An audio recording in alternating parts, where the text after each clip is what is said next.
Hello, Homestead. Please stand for the pledge. I pledge allegiance to the flag of the United States of America and to the republic for which it stands, one nation, under God, indivisible, with liberty and justice for all.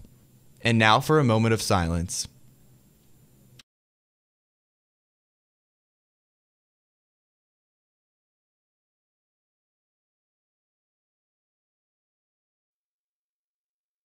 Hello, Homestead. I'm Carson Clymer. And I'm Derek Hockemeyer. It's Friday, February 2nd, and time for today's episode of HHS In Depth. On today's show, we'll get you up to date on the latest issue hitting Homestead, changing of trash removal providers, and how recycling had to be put on a temporary pause. The business department's co-op program is profiled, where you'll learn what it is and how students can earn credit by having a job outside of school. Students looking for a trip to go on this summer can learn all about the one a few teachers are organizing to visit some historic sites out west. You'll learn about a new publication, Zine, coming out at the Spring Arts Gallery and how you can be a part of it this year. On this week's 2-Minute Drill, Garrett visits the boys swim and dive team to learn about their season as they get closer to the postseason. And we'll check in on the weekend weather in this week's Weather or Not with Joe Swimiller. We'll bring you all those stories and much more, so stay tuned for today's episode of HHS In Depth.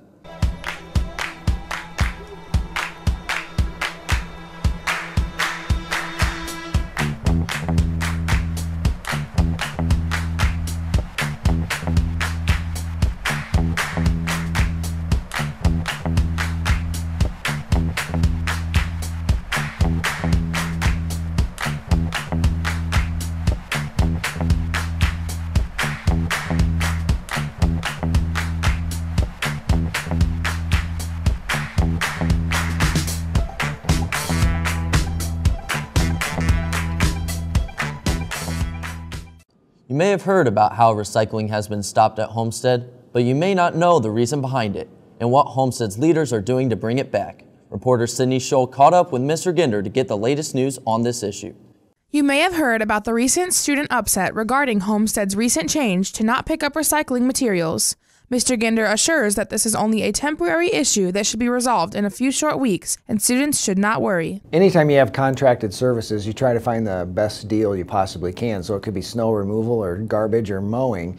And we just made a switch, and in the switch, the recycling got lost or got dropped. SAC's administration and the maintenance teams are either looking for a way around this temporary obstacle through means of our current garbage service or even an alternate service to accommodate for the environmental conscious needs of the school. We're working on our current provider, trying to figure out if there's a way that we can work with them in a similar fashion than we did with our previous provider. We're looking for a third party that we might be able to work with to do recycling. We just don't know what that looks like at this time. Hoping to have a solution within the next 2 or 3 weeks. Although the issue was just brought to the attention of Homestead offices, they are working hard to create a solution, and administration is pleased to hear the positive student feedback and concern to keep the recycling at the school. I really appreciate the care that students have had. Believe it or not, us in the Homestead office wouldn't have known that we even had a issue with recycling, because this is not something that we take care of directly in the school building. So when students first asked me about it, I told them, no, we're going to have recycling, but then I thought better of it and went and talked to our custodians. We're working through it, and I'm really proud of our group that cares enough to make sure that we are recycling. More details about the garbage service provider switch and any recycling opportunities will be available in the upcoming weeks. Reporting for HHS In Depth, I'm Sydney Scholl. Fridays are laptop restart days. As you're watching today's show, please do a full restart of your laptop. Many of the tech issues students report can be resolved by doing a full shutdown at the end of each school day before you leave Homestead. Students interested in engineering are invited to a presentation sponsored by the Minority Student Association. Frank Metelius, an African-American engineer at Depew, will share his experiences and insights with students on Tuesday, February 13th after school from 2:40 to 3:40 p.m. in room 206. This event is open to all students and snacks will be provided. SAD will meet next Wednesday, February 7th, to finalize plans for Project Purple. Again, that's Wednesday, February 7th in room 932. Anyone is welcome to attend. Seniors interested in earning high school credit while working a job after school can do so by being a part of the business department's co-op program. Reporter Jack Adams brings you a story on how this all works. Co-op is a program here at Homestead that allows seniors to leave school early and take part and gain experience in the workforce. Cooperative education is a program where high school students take a classroom component and they work up to 15 hours a week on the job. So we place students in jobs or help students find jobs in the local community that will maybe help support their careers or their future. And so we're covering basic marketing, the 4 Ps, price, product, place, and promotion, and how all that applies to not only their job, but then also how it applies to just the world in general. There are many benefits to co-op that include leaving early and the ICE and strategic marketing classes. Co-op offers kind of the best of both worlds. While still being a high school student, you also can work and get it on a modified schedule. So we have a lot of students that leave after 11:05 and go out into the workforce and get high school credit and dual credit while working on the job. My favorite part is honestly just like the class. I like being in the class and I like everyone in the class. You also make a lot of friends. I get more hours at work, so that's good too. Co-op has many opportunities to blend with senior experience, so students can take part in dual credit in the block schedule. Okay, so it was actually beneficial. Last semester, I would do co-op was first period, so I would have first and second normal periods, and I do a 3-4 block in senior experience, and then a 5-6 block on the same day. So 3 days a week I would leave after second, which was really nice, and then the other 2 days I would stay until my 5th, 6th was ended. If you are interested in taking part in the co-op program here at Homestead, you can contact your counselor or notify them when scheduling. For HHS In Depth, I'm Jack Adams. Minority Student Association members need to pick up a t-shirt order form from Mrs. Riedorf or Mr. Lenfesty. Order forms are due no later than Monday, February 5th. Biomed Club members will be having a meeting on Wednesday, February 14th after school from 2:45 to 3:15 in room 215, Mrs. Barron's room. They will be hosting a guest speaker, Mr. Ha, from IUPUI's Bioinformatics program. T-shirts will be distributed at the meeting if you ordered one. Go out with questions and snacks will be provided. If you're looking for somewhere to travel this summer, this story is for you. Mrs. Merkling and Mr. Jaeger are organizing a trip out west to visit some of the nation's most historic sites. Reporter Michaela Godfrey brings you a story on where they will go and how you can get involved. Over the course of 2 weeks, Homestead students will have the opportunity to travel west and see some of our country's most monumental places. This year for work study, we're going to be traveling out west, starting the first couple of days going up through Wisconsin, taking a jet boat tour of the Wisconsin Dells. Then we travel through the Badlands and end the second night at Mount Rushmore, where if we time it correctly at the Crazy Horse Monument, there's a laser light show. Then the next couple of days, we continue onward toward Glacier National Park, where we plan to travel along the Going to the Sun Road and continue onward toward Missoula, which is the Smoke Jumper School, and ultimately end at Yellowstone, where we spend a couple of days in the national park there. Then we're going to move onward toward Rocky Mountain National Park and stop at the National Bison Range. Then we're able to spend a day at Frontier Days in Cheyenne, Wyoming, the largest domestic rodeo, and then we travel home. The trip will be July 14th to July 27th and will present the opportunity for students to see different historical sites for an affordable price. There's no trip that's going to be as long as ours, that's going to see as many things as we are, that's in the price range we're talking. We're $1,000 less than anybody else's trip right now, and you're getting to see the famous parts of our country, the parts of the country that the rest of the world wants to come to see. This is an opportunity for students to make checks off of bucket lists. I'm actually really passionate, especially this year, about the trip. Glacier National Park has been on my personal bucket list since I was in the 8th grade, and I am thrilled to be able to spend that time experiencing it with students. The journey will allow students to experience sites that they have learned about their whole lives.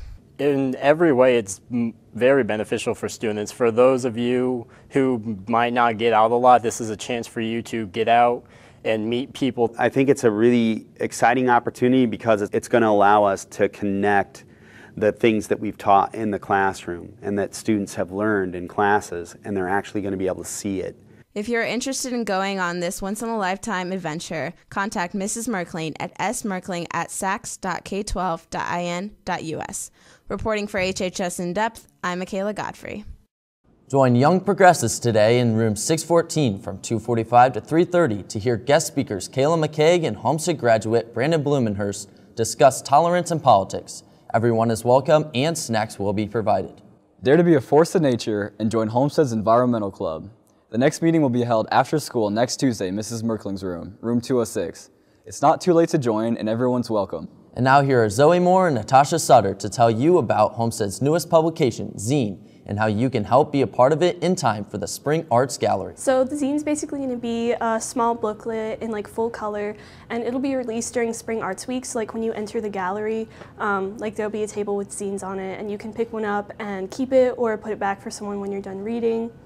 And a board of curators from Poetry Club will select and design the zine and pick all the pieces from your submissions that'll go into it.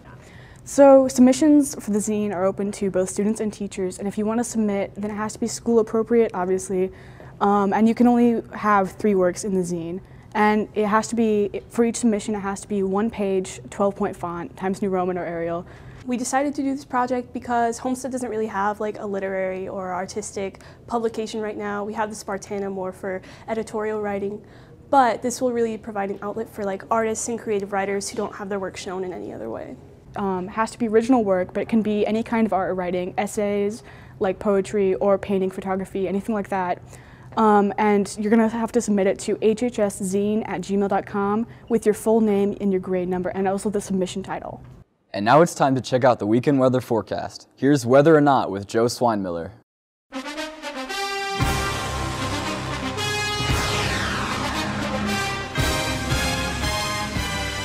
Yo, yo, yo, Homestead. It's your boy, Jay Bizzle here, back with another legit segment of Weather or Not. With that being said, let's hop to it. Today's weather will bring partly sunny skies with a high of 21 and a low of 15. Tomorrow we'll see some snow showers with a high of 31 and a low of 22. Sunday will again bring snow with a high of 30 and a low of 15. Well, that's all the time I had today. Catch you next week on the next segment of Weather or Not. If you see me in the hallways, say hello, because I'm lonely and I need some friends. Bye-bye. And now Garrett Willis is back with a 2-minute drill. This week you'll learn about our boys swim and dive team. Hello, Homestead. I'm Garrett Willis, and it's time for the 2-minute drill. Sorry for the yawns, but I really haven't recovered from my early mornings from this week yet. Some of you may think I'm insane for complaining, but there is a group of people out there that should have zero sympathy for me, the boys swim and dive team. I may have gotten up early one morning to go catch up with them, but these guys are crazy, getting to practice in the pool by 5 a.m. on some days. I think that early mornings deserve some respect, so here's this week's feature on the boys swim and dive team. The boys swim and dive team has seen one of their most successful seasons in the 21st century in 2018, as players and coaches alike have been pleased with the team performance up to this point in the season. Our season's been pretty good so far. We've basically done what we need to do at every meet we've gone to. We've surprised ourselves a few times, especially at the Carmel-Zionsville meet, where we pulled a lot closer than I thought we would. We've had a pretty good season. I think probably one of the best seasons Homestead's had in a long time, and really we've improved in a lot of areas that we've needed to. For a team with so many participants, senior leadership is key to success, and with people like Bryce, James, and Scott stepping up to the plate, Coach Max has been very happy with the influence the upperclassmen have had on the younger swimmer. Senior leadership has been good. It's not that easy getting them to follow along. It's a little difficult to get them to do what they're supposed to do. I think it's been good. I think we have a lot of guys who have been around the program a long time and have seen what works and what doesn't work. I think we've got a lot of experience, a lot of guys who have competed at the sectional and the state level and have been all-state and been all-Americans. So to have that from the start of the season, I think has really helped get us where we are. With sectionals approaching, the team is looking forward to competing with the chance to go to state, but they understand there are still areas where they can improve. Really just keep what we've been doing, keep on winning, and really make sure that we finish strong and do what we set out to do. Just staying focused. At this point, most of the work has been done. I tell them pretty much every day, it's just a matter of let's not mess anything up today. So just a little bit of detail here or there. You know, swimming's one of those sports where hundredths of seconds can really matter. Just really those fine details, making sure we're as sharp as can be these last few weeks. A tradition unlike any other at Homestead is the swimmers bleaching their hair before the postseason. as all the seniors are looking forward to carrying the torch from past seniors. Pretty much just a tradition we do every year. Between girls' prelims and finals, we all go to someone's house, play Super Smash Bros. And bleach our hair. So normally we all go to someone's house, we'll eat a whole bunch of pasta, bleach our hair, we'll do it normally the night before girls' sectionals. The boys are in a bit of a break, but they will have plenty of time to prepare for their next meet, as they will swim at the sectional prelims in 2 weeks out at Southside High School. A warm congratulations goes out to the members of the Spartan wrestling team as the Spartans took home their first sectional championship since 2010. There were also 4 individual sectional champions in Brady Wyro, Patrick Flanagan, Zach Kaywood, and Mason Barkus. Congratulations on the win and good luck at the regional on Saturday. Your quote of the week comes from the legendary late USA hockey coach Herb Brooks, as he said, "Great moments are born from great opportunity." That'll do it from this week's edition of the 2-Minute Drill. I'm Garrett Willis. Enjoy your weekend. I'll see you right back here next Friday. Dilly dilly. Well, that wraps up this edition of HHS In Depth. I'm Carson Clymer. And I'm Derek Hockemeyer. Thank you for watching today. And now here are this week's Pictures of the Week. To have your photo in the running for Picture of the Week, just email us a high-resolution photo in landscape mode with your name and grade level on it to hhsindepth@gmail.com. Today we leave you with a song exclusive to Homestead's radio station, The Point 91 FM. Have a great weekend, and we'll see you back here next Thursday. Powder in your hair, staples in your jeans, fireworks at the water. You were holding a styrofoam cup held between your teeth.